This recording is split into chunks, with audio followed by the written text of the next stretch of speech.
அது நானும் பார்த்தேங்க. இப்போ கூட பாருங்கள், விஜய் சார் வந்து அட்லி சார் அவருடைய இயக்குனர் அவருடைய மனைவிக்கு வளகாப்புக்காக பாம்பே போயிருக்காரு.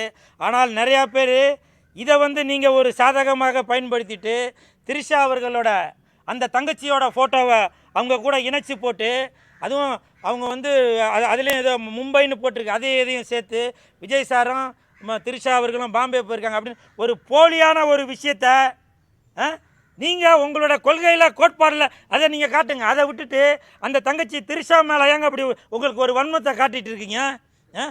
விஜய் சார் போனது அட்லியோட மனைவிக்கு வளைகாப்புக்காக போயிட்டுருக்காரு. ஆனால் நீங்கள் என்ன பண்ணுறீங்க? ஒரு அரசியல் ஆதாயத்திற்காக நீங்கள் இவங்கள இணைச்சி வச்சு பேசிட்டீங்க. தயவு செஞ்சு விஜய் சாரை வாழ விடுங்க. நீங்கள் அரசியலில் விஜய் சாரை முதலமைச்சர் ஆக்குறீங்களோ இல்லையோ, அவருக்குன்னு ஒரு குடும்பம் இருக்குது, புரியுதுங்களா?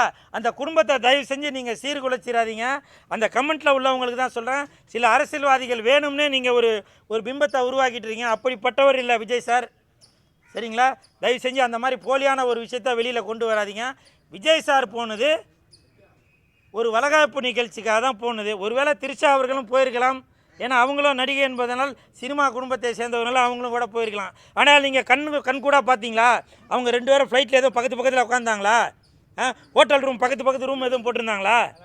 சொல்லுங்கள். வளைகாப்புக்கு போயிட்டு அந்த மஞ்சள் பூசுவாங்கள்ல, கையில் வளையல் போடுவாங்கள்ல, அப்போ 2 பேரும் இந்த பக்கம் திரிஷா அவர்களும் இந்த கையில் விஜய் சாரும் வளையல் போட்டது நீங்கள் எதுவும் பார்த்தீங்களா? எதுக்காக இப்படி தவறான ஒரு விஷயத்தை இது பண்ணீங்க? தயவு செஞ்சு சினிமாக்காரங்களை வாழ விடுங்க. எதுக்கு எடுத்தாலும் உங்களுக்கு சினிமாக்காரங்க தான் இலக்காரமாக போச்சு. தயவு செஞ்சு அவங்க குடும்பத்தை வாழ வைங்க. விஜய் சாருக்கு நீங்கள் ஓட்டு போடுறீங்களா இல்லையோ, தயவு செஞ்சு அவங்க குடும்பத்துக்கு வேட்டு போடாமல் இருங்க. ஓகே, நன்றி வணக்கம். எப்பா நன்றி வணக்கம்பா. நேற்று மன்சூர் அலிகான் அண்ணன் அவர் வீட்டுக்கு போயிருந்தேன். அவர் அழைத்ததால் தான் போயிருந்தேன், நானே போல.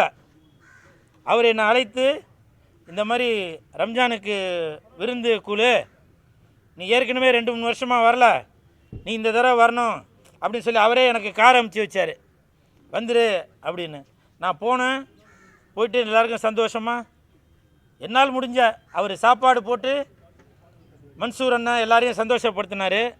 நானும் கூடமாட இருந்து உதவியாக எல்லாருக்கும் பரிமாறி பல உதவிகள் செய்துட்டு இருந்தேன். ஆனால் கமெண்ட்டில் பார்க்கும்போது நிறையா பேர் ஓசி பிரியாணிக்கு போயிட்டியா அப்படின்னு சொல்லி கேட்டிருந்தீங்க. நான் ஓசி பிரியாணிக்கு அலையிறவன் இல்லைங்க. நீங்கள் அடுத்து இந்த ப்ரெஸ் மீடியா பீப்புள்கிட்ட சொல்கிறேன், அடுத்து நீங்கள் மன்சூர் அலிகான் அண்ணனை சந்திக்கக்கூடிய சூழ்நிலை இருந்தால் அன்றைக்கி கூல் சுரேஷ் சாப்பிட்டாரா அப்படின்னு கேளுங்க. நான் சாப்பிடல. அவர் என்கிட்ட பல தடவை கெஞ்சினார், இல்லை கூலே சாப்பிட்டு போ அப்படின்னாரு. இல்லைண்ணா எனக்கு வேணாண்ணா அப்படின்னு சொன்னேன். என்ன காரணம் தெரியுங்களா?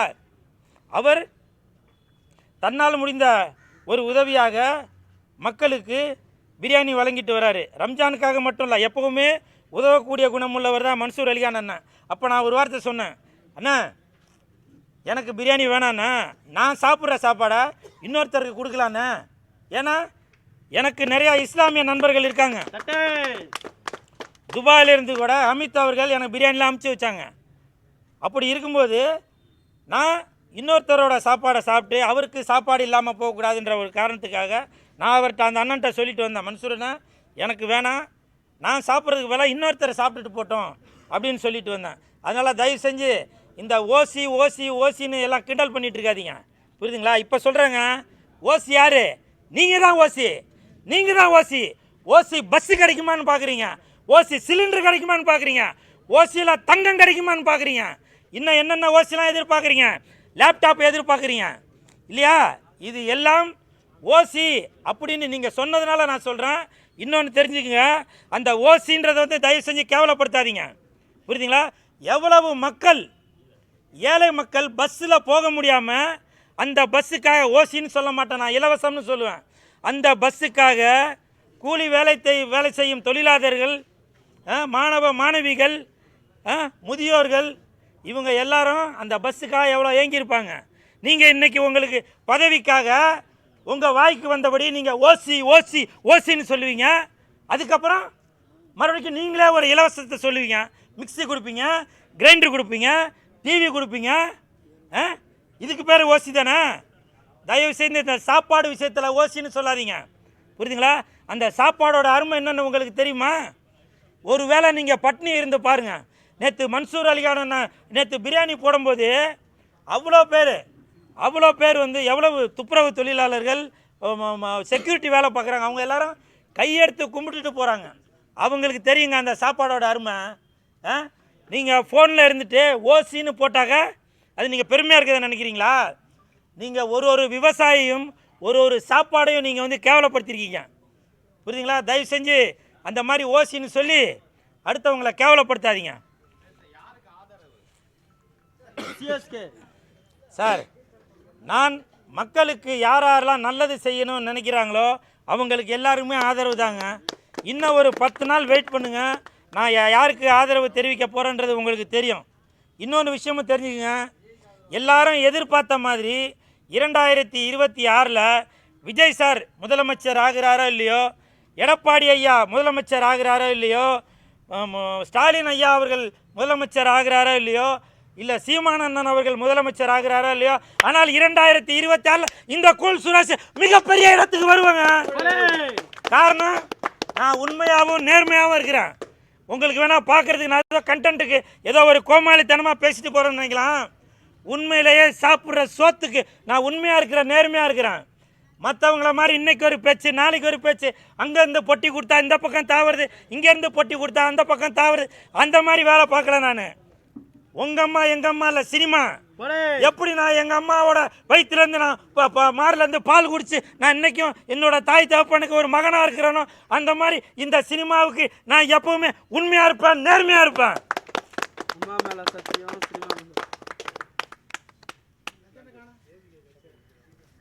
என்ன சார்? இல்லை, அவர் வந்து மனசுக்குள்ளே இருக்கார் சார்.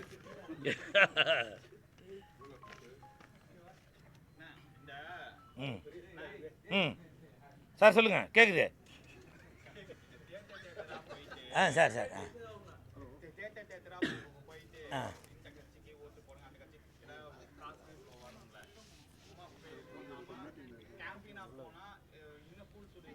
சார் இல்லை சார், நீங்கள் சொல்கிறது என் மீது, என் குடும்பத்தின் மீது நான் நல்லா இருக்கணுன்ற அக்கறையில் நீங்கள் சொல்கிறீங்க, எனக்கு ஒரு வருமானத்தை தரணும் அப்படின்னு. ஆனால் அந்த மாதிரி ஓட்டுக்கு காசும் கொடுக்கக்கூடாது, காசுக்கு வாங்கக்கூடாது அப்படின்ற ஒரு கொள்கையில் உள்ளவன் நான். சினிமாவுக்காக மட்டும்தான் நான் தேட்டருக்கு போவேனே தவிர அரசியலுக்காக நான் தேட்டருக்கு போய் ஒரு போலியான பிரச்சாரம் பண்ண மாட்டேங்க. அப்படி ஒரு வேளை எனக்கு அந்த கட்சி தலைவர் பிடிச்சிருக்கு, இந்த கட்சி தலைவர் பிடிச்சிருக்குனாக்க நான் வீடு ஏறி அவங்களோட பாதம் தொட்டு நான் கேட்பேன், இவருக்கு நீங்கள் தயவு செஞ்சு ஓட்டு போட்டு இவரை நீங்கள் ஜெயிக்க வைப்பீங்க அப்படின்னு, புரியுதுங்களா? ஆனால் நான் தேட்டருக்கு போய் இந்த அரசியலுக்கு ஓட்டு போடுங்க, அந்த அரசியல்வாதிக்கு ஓட்டு போடுங்கன்னு கேட்க மாட்டேன். அதை விட ஒரு கேவலமான ஒரு வேலை எதுவுமே இல்லை.